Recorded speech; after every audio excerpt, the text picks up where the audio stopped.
এই ভিডিওতে আমরা সিএমএস সেকশনের কালেকশন লিস্ট এই আইটেমটা নিয়ে কথা বলবো। এই এলিমেন্টটা ওয়েবফ্লোতে ডাইনামিক কন্টেন্ট অ্যাড করার জন্য খুবই গুরুত্বপূর্ণ। এই আইকনের বাম দিকে যদি আমি তাকাই, ছোট্ট একটা আইকন আছে বেগুনি রঙের ব্যাকগ্রাউন্ডে। এই সেম আইকনটা কিন্তু আমাদের এই এলিমেন্টস প্যানেলও আছে একেবারে বাম দিকে, এই আইকনটা। সো এখানে যদি আমি ক্লিক করি, সেই আমাকে দেখাচ্ছে সিএমএস কালেকশন নামে একটা টাইটেল। এখানে নতুন কালেকশন অ্যাড করার জন্য একটা বাটন আছে এবং একটা টিউটোরিয়ালের লিঙ্ক দেওয়া আছে, ওয়েবফ্লোর অফিসিয়াল টিউটোরিয়াল। সো এই লিঙ্ক কেটে দিচ্ছি। সো এমটি থাকলে এমন দেখা যাবে। এখন আমার কোনো কালেকশন নাই। কালেকশন বানানোর আগে আমরা এই এলিমেন্টের ইউজ কেস নিয়ে একটা কথা বলি।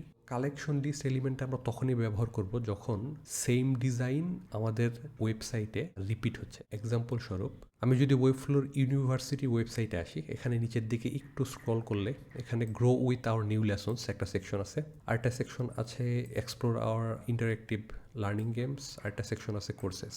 এই তিনটা সেকশনেরই সাব আইটেমগুলো যদি আমি দেখি, এটাতেই ফোকাস করি। এখানে এই কার্ডের ভেতরে একটা ছোট টাইটেল আছে, এটাকে আমরা ক্যাটাগরিতে ধরতে পারি, ইন্টারেক্টিভ লার্নিং। এরপরে একটা টাইটেল আছে, দি গ্রেট গেম। এরপরে একটা ডেসক্রিপশন আছে, উপরে অ্যাকচুয়ালি একটা ফিচার্ড ইমেজ আছে, ডান দিকে একটা জাস্ট বাটনের মতো আছে, প্লে বাটন, ক্লিক করলে প্লে হবে। এই লেআউটটা কিন্তু সবগুলো কার্ডের জন্যই সেম, যদিও কন্টেন্ট আলাদা। কন্টেন্ট আলাদা বলতে এই ইমেজ থেকে এই ইমেজ আলাদা, এই ইমেজ আলাদা, এই ইমেজ আলাদা, টাইটেলগুলো আলাদা সবগুলোতে, ক্যাটাগরি যদিও সেম সবগুলোতে, আবার ভেতরের টেক্সটটাও সবগুলোতে আলাদা, কিন্তু সবগুলোর লেআউট কিন্তু সেম এবং সবগুলো একই সেকশনে আমরা দেখাতে যাচ্ছি। সো এরকম যখন সেম জিনিস যখন আমরা বারবার দেখাইতে চাই স্ক্রিনে, তখন প্রতিটা কার্ডকে আলাদা করে ডিজাইন না করে, এখানে অ্যাকচুয়ালি আলাদা করে ডিজাইন করা লাগবে না ওয়েবফ্লোতে, আমরা সেম ক্লাস অ্যাড করলেই সবগুলো একসাথে ডিজাইন হবে। তারপরেও প্রতিটাতে যদি আমরা একসাথে কন্ট্রোল করতে চাই, মানে চারটা কার্ডকেই আমি একবার স্টাইল করব এবং এই লেআউটটা অটোমেটিকলি চারটা কার্ডেই চেঞ্জ হয়ে যাবে। সো এরকম আইটেমের ক্ষেত্রে আমরা সিএমএস ব্যবহার করব। আমি আরেকটু আপনাকে এক্সাম্পল দিই। ধরলাম আমি চারটা কার্ডকে সেপারেটলি ডিজাইন করছি, এরপরে ক্লায়েন্ট এসে আমাকে বললো প্লে বাটনটা অ্যাকচুয়ালি এখানে ডান দিকে হবে না, এটা নিচে বাম দিকে হবে। তখন কিন্তু আমাকে এটা চারটা কার্ডেরই অ্যাডজাস্ট করা লাগবে। অ্যাকচুয়ালি চারটা কার্ডে অ্যাডজাস্ট করা লাগবে না, কারণ যেহেতু আমরা ক্লাস ইউজ করি। বাট আরেকটা এক্সাম্পল দেখি, যদি ক্লায়েন্ট আমাদেরকে বলে যে এই টাইটেলটাকে এই ক্যাটাগরির উপরে দিতে, ক্যাটাগরিটা টাইটেলের নিচে হবে, তখন কিন্তু আমাদের এই চারটা কার্ডের জন্যই টাইটেলটাকে ক্যাটাগরির উপরে ড্র্যাগ করে ছেড়ে দিতে হবে, যাতে ক্যাটাগরিটা টাইটেলের নিচে শো করে। সেরকম কিছু চেঞ্জ আছে যেটা ক্লাস দিয়ে কন্ট্রোল করা সম্ভব না। ওই চেঞ্জগুলো যদি ক্লায়েন্ট আমাদেরকে করতে বলে, তখন আর কিন্তু আমাদের প্রতিটা আইটেমকে একবার করে এডিট করা লাগে। সো ওই হ্যাসেলটা থেকে বের হওয়ার একটা উপায় হচ্ছে সিএমএস ব্যবহার করা। সো আমরা দেখার জন্য সিএমএস এলিমেন্ট ব্যবহার দেখার জন্য একটা নতুন কালেকশন ক্রিয়েট করব। আমি সিএমএস ট্যাবে যাই, এখান থেকে নতুন কালেকশন ক্রিয়েট করার এই বাটনটাতে ক্লিক করব। সো এখানে অনেকগুলো ফিল্ড দেখতে পাচ্ছি। ফার্স্টের ফিল্ডটা হচ্ছে যেটা আমাকে পূরণ করতে দিবে তারা, কালেকশন নেম। আমি আমার কালেকশনের একটা নাম দিতে পারবো, যে আমি কি কোর্স বানাইতে চাই, নাকি ব্লগ পোস্ট বানাইতে চাই, নাকি আমার প্রজেক্টগুলো শোকেস করাইতে চাই, নাকি আমার টিম মেম্বারদের একটা লিস্ট বানাইতে চাই, নাকি অন্য যে কোনো একটা ইভেন্টের লিস্ট বানাইতে চাই। এটা যা ইচ্ছা তাই হইতে পারে। কালেকশন মানে হচ্ছে আর কি একটা গ্রুপ। কালেকশন এটা যে কোনো কিছুর কালেকশন হতে পারে। আমি আমার ইচ্ছা মতো কালেকশনের নাম দিতে পারবো, ওটার একটা স্লাগ দিতে পারবো, স্লাগ দিয়ে সে একটা ইউআরএল জেনারেট করবে। এই দুইটো ফিল্ডের কাজ হচ্ছে নেম আর স্লাগ। নিচে আরো কতগুলো ফিল্ড আছে, একটা হচ্ছে কালেকশন ফিল্ডস আর একটা হচ্ছে custom fields. So collection fields গুলো হচ্ছে বেসিক যে দুইটা ফিল্ড মাস্ট থাকা লাগবে। এই দুইটা ফিল্ড ওয়েবফ্লো আমাদেরকে দিয়ে দিবে যে কোনো কালেকশনের জন্য। একটা হচ্ছে নেম আর একটা হচ্ছে স্লাগ। এই দুইটা ফিল্ড চেঞ্জ করার ওয়ে নাই, বাট অ্যাকচুয়ালি চেঞ্জ করা যাবে, কিছু প্রপার্টি চেঞ্জ করা যাবে। যেমন এই যে এটাকে আমি নেম না বলে অন্য কোনো কিছু বলতে পারি, বাট এটাকে ডিলিট করা যাবে না। বাট বেশিরভাগ কালেকশনের ক্ষেত্রে নেম আর স্লাগটা অ্যাকচুয়ালি ইউজ করা হয়, এটা চেঞ্জ করা হয় না। বাট আমরা এক্সট্রা কাস্টম ফিল্ড অ্যাড করতে পারি। যেমন ব্লগ পোস্টের জন্য আমার নেম লাগবে, ঠিক আছে, স্লাগ লাগবে হচ্ছে ইউআরএল এর জন্য, এটাও ঠিক আছে। বাট বাড়তি কিছু ফিল্ড লাগতে পারে, যেমন আমার প্রতিটা ব্লগ পোস্টের জন্য একটা করে ইমেজ দরকার, রাইট? আমি যদি অ্যাড ফিল্ডে ক্লিক করি, সে আমাকে ফিল্ড টাইপ সিলেক্ট করতে দিবে। আমি যে এই নতুন কাস্টম ফিল্ডটা ক্রিয়েট করতেছি, এটা কি একটা ইমেজ, নাকি একটা টেক্সট, নাকি রিচ টেক্সট, নাকি একটা গ্যালারি মাল্টিপল ইমেজ, নাকি একটা ভিডিও, রাইট?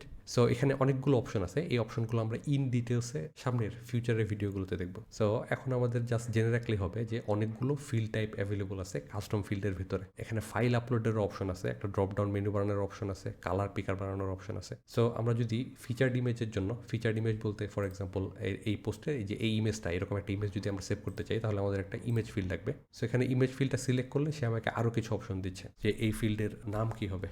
সো আমি এটার নাম রাখলাম ইমেজ, অ্যাকচুয়ালি ফিচার্ড ইমেজ।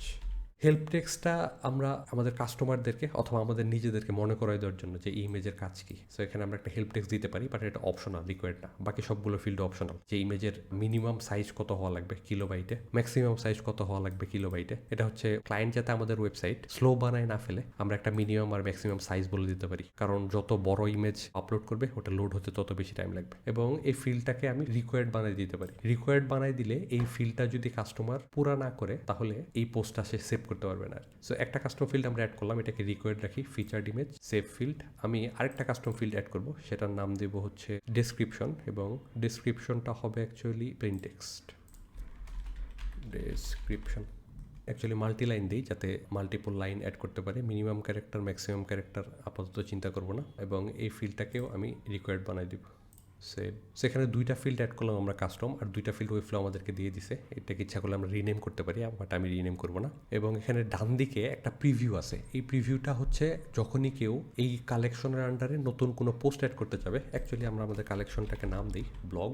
এখানে স্ল্যাগটা সে অটো জেনারেট করছে আমার নাম থেকে, সমস্যা নেই। সো কেউ যখন আমাদের এই ব্লগ এডিট করতে আসবে তখন সে এই চারটা ফিল্ড দেখতে পারবে আর কি, ঠিক আছে। এই চারটা ফিল্ড হচ্ছে এখানে যে একজাক্টলি চারটা ফিল্ড আছে, এই চারটা ফিল্ড। আমি এখানে ক্রিয়েট কালেকশনে ক্লিক করব। ক্লিক করার পরে এখন যদি আমি আমার এই ব্লগ কালেকশনে ক্লিক করি, সেখানে এমটি দেখতেছি, কারণ হচ্ছে আমার কালেকশনে কোনো আইটেম নাই। সো ওয়েবফ্লো আমাকে কুইকলি স্টার্ট করার জন্য এখানে একটা অপশন দিছে যে আমি ইচ্ছা করলে 5টা 10টা অথবা 20টা ডেমো আইটেম অ্যাড করতে পারি। সো আমি তাড়াতাড়ি কাজ করার জন্য, যাতে আপনারা এখানে বসে থাকা না লাগে আমাকে প্রতিটা আইটেম অ্যাড করার জন্য, আমি 10টা আইটেম এখান থেকে অটো জেনারেট করে নিব। এটা হচ্ছে ওয়েবফ্লো আমাকে অটোমেটিকলি জেনারেট করে দিচ্ছে, এটা কিন্তু আসল কন্টেন্ট না, এটা হচ্ছে ডেমো কন্টেন্ট। উল্টাপাল্টা নাম দিয়ে ওয়েবফ্লো আমাকে 10টা পোস্ট জেনারেট করে দিচ্ছে যাতে আমি তাড়াতাড়ি CMSটা ইউজ করতে পারি। এই 10টা পোস্ট এখানে থাক, তারপরেও আমরা একটা নতুন ক্রিয়েট পোস্ট ক্রিয়েট করবো। প্লাস বাটনে ক্লিক করলে এই পেজে আসতেছে। এই পেজে ওই চারটা ফিল্ডে আমরা দেখতে পারতেছি, যে চারটা কাস্টম ফিল্ড আমরা একটু আগে ক্রিয়েট করলাম।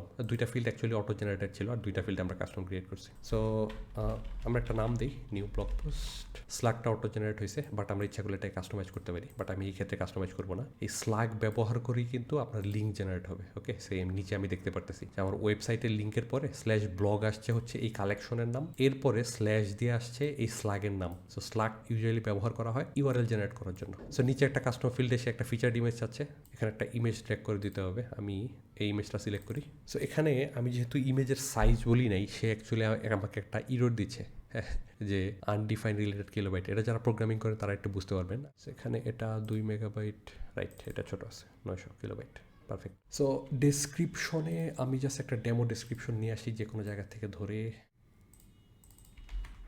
ডেসক্রিপশনে এটা থাকলো। সো সবগুলো রিকোয়ার্ড ফিল্ড দেওয়ার পরে, রিকোয়ার্ড ফিল্ড বলতে যে ফিল্ডগুলোর পাশে স্টার মার্ক দেওয়া, ওগুলোতে অবশ্যই কোনো না কোনো ভ্যালু দেওয়া লাগবে। যদি ভ্যালু না দিই, ফর এক্সাম্পল আমি যদি ডিসক্রিপশনটা এমটি রাখি, এখন যদি আমি এখানে ক্রিয়েটে ক্লিক করি, সে আমাকে ক্রিয়েট করতে দিবে না, সে বলতেছে যে this field is required. So তার মানে এই ফিল্ডে অবশ্যই একটা ভ্যালু দিতে হবে। সো আমি ক্রিয়েট করলাম আরেকটা পোস্ট। আগের 10টা পোস্ট অটো জেনারেট করছিলাম আমরা ওয়েবফ্লোর সাহায্যে, আর আমি নতুন একটা পোস্ট কাস্টমভাবে ক্রিয়েট করলাম। অটো জেনারেটেড পোস্ট আমি একটা ওপেন করে দেখি, এটা সেখানে ওয়েবফ্লো অটোমেটিকলি ডেসক্রিপশন দিয়ে দিছে, টাইটেল দিয়ে দিছে, ইমেজে যদিও চেকমার্ক দিতেছি, বাট কি ইমেজ ওয়েবফ্লো অটোমেটিকলি আমাদেরকে দিছে আমি অ্যাকচুয়ালি নট শিওর। সো আমি এখানে সেভে ক্লিক করব, এবং আমি যদি এখন আমার মেইন পেজে ফেরত যাই, আচ্ছা এখানে আরেকটা জিনিস কথা বলা দরকার। এখানে স্ট্যাটাস দেখতেছি হচ্ছে আমি staged for publish, right. So আমরা ওয়েবফ্লোতে একটা পোস্ট ক্রিয়েট করলেই সেটা অটোমেটিকলি পাবলিশ হয়ে যায় না। সেই সবগুলোকে যদি আমি একসাথে পাবলিশ করতে চাই, আমি আমার ওয়েবফ্লোর ফ্রন্ট এন্ডে যাই, পাবলিশ সিলেক্টেড আইটেমস, এখানে ক্লিক করলে এখন যদি আমি আমার CMS কালেকশনে ফেরত যাই, এখানে সবগুলো আইটেম দেখাচ্ছে পাবলিশড। ওকে, সো এখন এই সবগুলো আইটেম পাবলিকের জন্য ভিজিবল। আমরা যদি কোনো একটা আইটেমের ভিজিবিলিটি চেঞ্জ করতে চাই, ফর এক্সাম্পল একটা আইটেমকে আমি এই মুহূর্তে কাজ করতেছি, এটা আমি পাবলিককে দেখাতে চাই না। সো আইটেমটা জাস্ট সিলেক্ট করে এখান থেকে ডান দিকে উপরে একটা সেভ বাটনের পাশে একটা ড্রপ ডাউন আছে, এই ড্রপ ডাউনে ক্লিক করে এটাকে আনপাবলিশ অথবা সেভ এজ ড্রাফট দুটোর একটা দিলেই এই চেঞ্জটা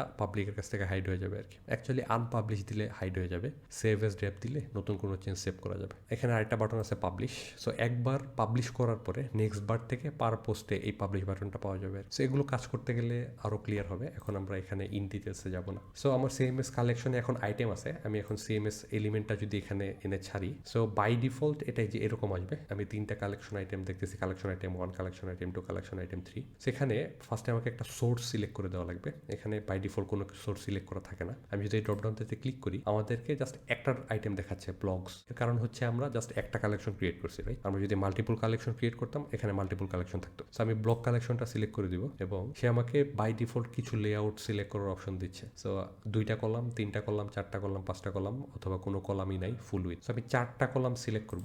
4টা কলাম হলে 4টা আইটেম সে পাশাপাশি রাখবে। সো এখানে শো অল সেটিংসে ক্লিক করলে সে আমাকে আরও কিছু সেটিংস দেখাচ্ছে।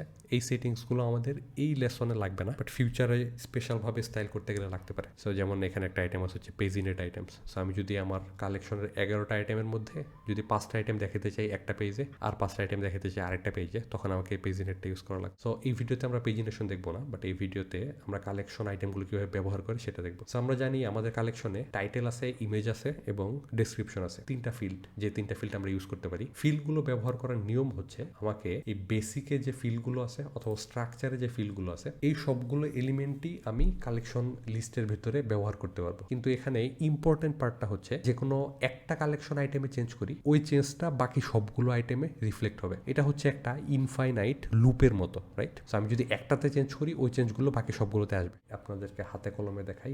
আমি যদি টাইপোগ্রাফি সেকশন থেকে একটা হেডিং কম্পোনেন্ট নিয়ে আসি, এটা যদি আমি একটা আইটেমে ছেড়ে দিই, এই হেডিংটা কিন্তু সবগুলো আইটেমে অটোমেটিকলি রিপিট হচ্ছে। সো এখানে একটা হেডিং আইটেম দিলে এখানে দেখতেছি নতুন একটা সে আমাকে অপশন দিছে। এই অপশন থেকে আমাকে এই চেকমার্কটা সিলেক্ট করে দিতে হবে, get from blog.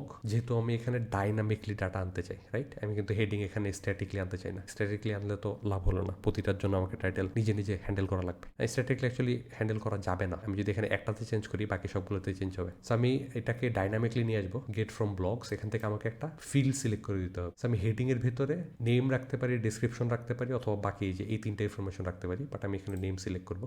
Name select করলে এখন দেখতেছি সবগুলো পোস্টের টাইটেল কিন্তু এসে পড়ছে, তাই না? ওকে, গ্রেট। সো নেমের পরে আমরা আরেকটা এলিমেন্ট নিয়ে আসবো, সেটা হচ্ছে প্যারাগ্রাফ। প্যারাগ্রাফটা আমি ঠিক টাইটেলের নিচে ছেড়ে দেবো এবং এখানেও আমি এটাকে ডাইনামিক ফিল্ড বানাই দেবো এবং এই ফিল্ডটা হবে হচ্ছে ডিসক্রিপশন। ওকে, আমি একটা ইমেজ ফিল্ড নিয়ে আসবো সেম ভাবে। ইমেজ ফিল্ডটা হবে হচ্ছে আমার টাইটেলের উপরে এবং এটাও একটা ডাইনামিক ফিল্ড হবে। এখানে এই রেসপন্সিভের কিছু অপশন আছে, ইমেজ ইজ এইচডিপিআই। আমার এই ইমেজটা এইচডিপিআই না, আমি এটাকে অটো রাখবো। এখানে উইথ আর হাইট কন্ট্রোল করার অপশন আছে, এটা অ্যাকচুয়ালি আমাদেরকে কন্ট্রোল করা লাগবে, নাহলে এক একটা ইমেজ এক এক সাইজ আসবে। গেট ইমেজ ফ্রম ব্লগস, এখানে ইমেজ ফিল্ডের ক্ষেত্রে সে আমাকে অটোমেটিকলি ফিল্টার করেই দিছে। সে জানে যে আমার এই কালেকশনে মাত্র একটা ইমেজ ফিল্ড আছে, এটা হচ্ছে ফিচার্ড ইমেজ। সেটা আমি সিলেক্ট করে দিলাম। সো ইমেজগুলো এসে পড়ছে, রাইট?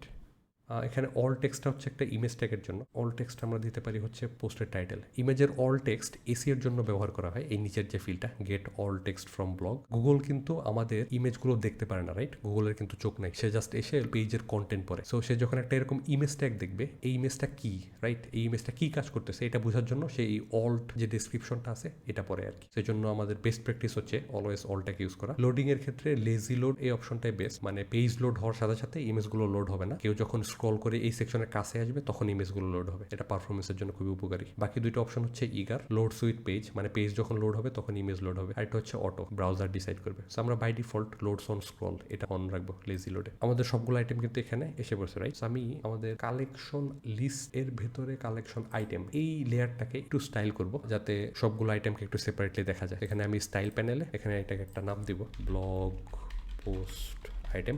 আমি সবগুলোর জন্য চারদিকে একটু প্যাডিং অ্যাড করি 20 পিক্সেলের মতো এবং একটা বর্ডার অ্যাড করবো, বর্ডার সলিড সব দিকে 1 পিক্সেল, কালার ব্ল্যাক, পাবলিশ। আমরা স্টাইলে বেশি সময় না দিই যেহেতু আমাদের টার্গেট হচ্ছে অ্যাকচুয়ালি সিএমএস আইটেম সম্পর্কে দেখ। আমি অ্যাকচুয়ালি টাইটেলটা একটু ছোটো করে দিই, এখানে ব্লগ পোস্ট টাইটেল। সেখানে যদি আমি একটা আইটেমে ক্লাস নেম অ্যাড করছি, এই ক্লাস নেমটা কিন্তু অ্যাকচুয়ালি সবগুলো আইটেম অ্যাড হয়ে যাবে, ঠিক আছে? আমি যদি এই আইটেমটা সিলেক্ট করি দেখতেছি এই ক্লাস নেমটা অটোমেটিকলি এসে পড়ছে। ওকে, এটা তো সেম। এই ব্লগ পোস্ট টাইটেলের আমি ফন্ট সাইজটা একটু ডিক্রিজ করে দেবো, font size let's say 20 pixel. Okay, আগের চেয়ে ভালো লাগতেছে। সেটাকে যদি আমি পাবলিশ দিই, ফ্রন্ট এন্ডে যদি ভিউ করি, সো চারটা আইটেম পাশাপাশি আসতেছে। সো এখানে সে লেআউটটা ব্রেক করতেছে কি জন্য আমি নট শিওর, বাট এখন আমাদের ওইটা নিয়ে চিন্তা না করলে হবে। আমরা জাস্ট কালেকশন আইটেমগুলোর ব্যবহার দেখতে যাচ্ছিলাম। এই কয়েকটা জিনিসই হচ্ছে কালেকশন আইটেমের মেইন ইমপ্লিকেশন। সেখানে আমি ব্লগ পোস্ট নামে একটা কালেকশন আইটেম ক্রিয়েট করছি, বাট এটা যা ইচ্ছা তাই হতে পারে, রাইট? আমরা যখন কথা বলতেছিলাম এখানে কালেকশনের আন্ডারে ওয়েবফ্লো আমাদেরকে, আমি যদি নতুন একটা কালেকশন ক্রিয়েট করতে যাই, সে আমাদেরকে একেবারে কমন কালেকশন আইটেমগুলোর কিছু লিস্ট সাজেস্ট করে, রাইট? সো আপনার ওয়েবসাইটে ব্লগ পোস্ট থাকতে পারে, প্রজেক্টস থাকতে পারে, ফর এক্সাম্পল আমি একজন ওয়েব ডেভেলপার, আমার অনেকগুলো আগের প্রজেক্ট যদি আমি আমার ওয়েবসাইটে শোকেস করতে চাই, আমি এটা ইউজ করতে পারি। ফর সেমভাবে আমার ক্লায়েন্টস থাকতে পারে, টিম মেম্বার থাকতে পারে, সেগুলো হচ্ছে টেমপ্লেট। আমি যদি টিম মেম্বার বাটনটাতে ক্লিক করি, সে টিম মেম্বারের জন্য সাধারণত যে কয়েকটা ফিল্ড দরকার সে আমাদেরকে এই কয়েকটা ফিল্ড এখানে অটোমেটিকলি জেনারেট করে দিছে। আমার যদি দরকার হয় এখান থেকে আমি কোনো একটা ফিল্ড ডিলিট করে দিতে পারি অথবা বাড়তি কোনো ফিল্ড অ্যাডও করতে পারি। ওকে, আমি কালেকশনটাকে ক্রিয়েট করে যদি ক্রিয়েট বাটনে ক্লিক করি, এরপর যদি 20টা আইটেম অ্যাড করি ওয়েবফ্লো থেকে, আইটেমগুলো ডেমো আইটেম, রাইট? সো এখানে সে অটোমেটিকলি টিম মেম্বারগুলো আমাকে ক্রিয়েট করে দিছে। বাট আমি যদি অ্যাকচুয়ালি এটাকে ইউজ করতে চাই আর কি, ডেমো আইটেমগুলো আমাকে ডিলিট করে আমার অ্যাকচুয়াল টিম মেম্বার অ্যাড করে নিতে হবে। বাট ডেভেলপমেন্টের জন্য এই জিনিসগুলো খুবই হেল্পফুল। সো কালেকশন ভিডিওতে এটুকুই। আমরা নেক্সটে অ্যাডভান্স যে ফিচারগুলো আছে, অ্যাকচুয়ালি অ্যাডভান্সটার আগে ফর্মস নামে আরেকটা সেকশন আছে, ফর্ম সেকশনটা আমরা নেক্সট ভিডিওতে দেখবো। সো ভালো থাকবেন সবাই, আল্লাহ হাফিজ।